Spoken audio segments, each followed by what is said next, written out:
भारत और अफगानिस्तान के बीच खेले गए पहले टी20 मुकाबले में आया रोहित शर्मा और रिंकू सिंह का भयंकर तूफान।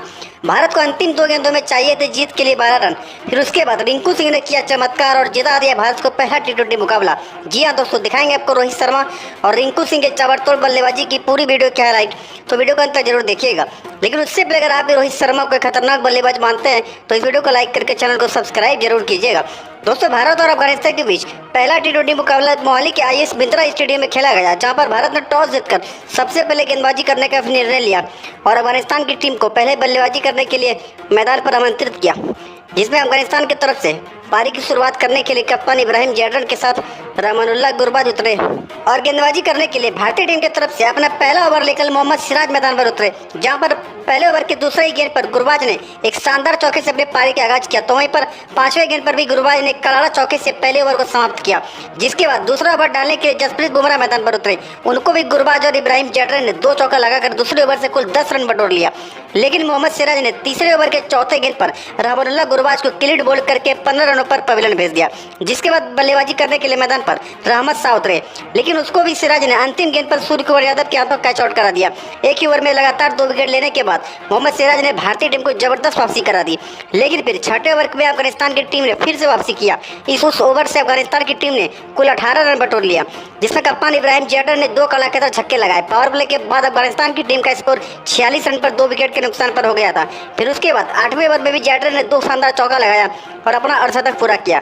लेकिन फिर उसी ओवर के अंतिम गेंद पर अर्शदीप सिंह ने कप्तान इब्राहिम जैडरन को केएल राहुल के हाथों कैच आउट करा दिया और यहां पर अफगानिस्तान की टीम को तीसरा विकेट कप्तान जैडरन के रूप में मिला। जिसके बाद बल्लेबाजी करने के लिए मैदान पर नजीबुल्लाह जैडरन उतरे। अगले 15 ओवर तक दोनों ने जबरदस्त बल्लेबाजी की और रन की गति को काफी बढ़ाया।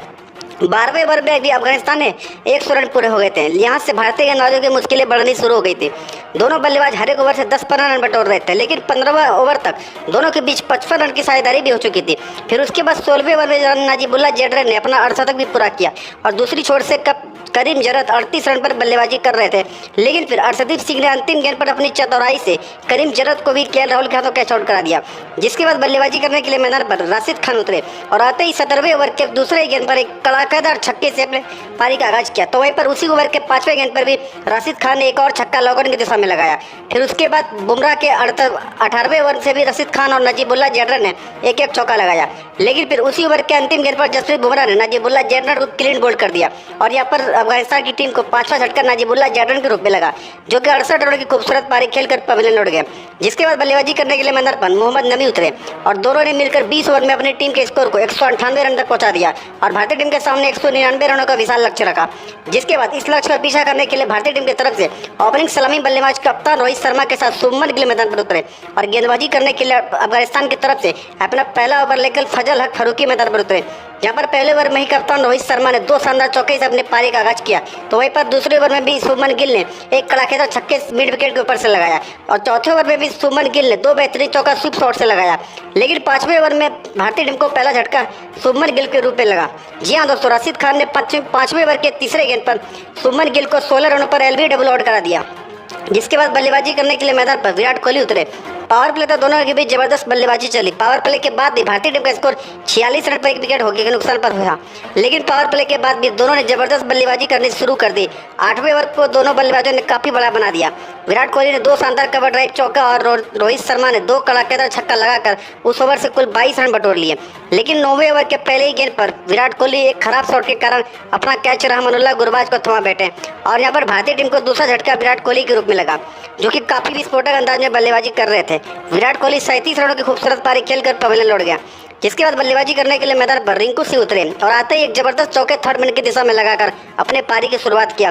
फिर उसके बाद 12वें ओवर में भी रोहित शर्मा ने एक कड़ाकेदार छक्का और 2 चौका लॉकआउट की दिशा में लगाया, तो वहीं पर 13वें ओवर में भी रिंकू सिंह ने भी 2 बेहतरीन छक्का 3rd मिनट की दिशा में लगाया। लेकिन मोहम्मद नबी के 15वें ओवर के दूसरे गेंद पर रोहित शर्मा अपना कैच विकेट कीपर को थमा बैठे और यहाँ पर भारतीय टीम को तीसरा झटका रोहित शर्मा के रूप में लगा, जो कि रोहित शर्मा 48 रनों की विस्फोटक पारी खेलकर पवेलियन लौट गया। जिसके बाद बल्लेबाजी करने के लिए मैदान पर विस्फोटक बल्लेबाज सूर्य कुमार यादव उतरे, जो कि अपने ताबड़तोड़ अंदाज में बल्लेबाजी करने के लिए मशहूर है और आते एक जबरदस्त चौके से जीत का ऐलान कर दिया। फिर उसके बाद दोनों ने खतरनाक बल्लेबाजी करनी शुरू कर दी। 17वें ओवर से दोनों बल्लेबाजों ने कुल 18 रन बटोर लिया, जिसमें रिंकू सिंह ने 2 कड़ाकेदार छक्का और एक सूर्य कुमार यादव ने भी एक छक्का लगाया। 18वें ओवर में भी दोनों बल्लेबाजों ने कुल 14 रन बटोर लिए। अब मैच अंतिम 2 गेंदों का बच गया था। भारत को मैच जीतने के लिए 2 गेंदों में 12 रनों की जरूरत थी। फिर उसके बाद रिंकू सिंह ने लगातार 2 छक्का लगाकर लगभग हारे हुए मुकाबले को ही जिता दिया।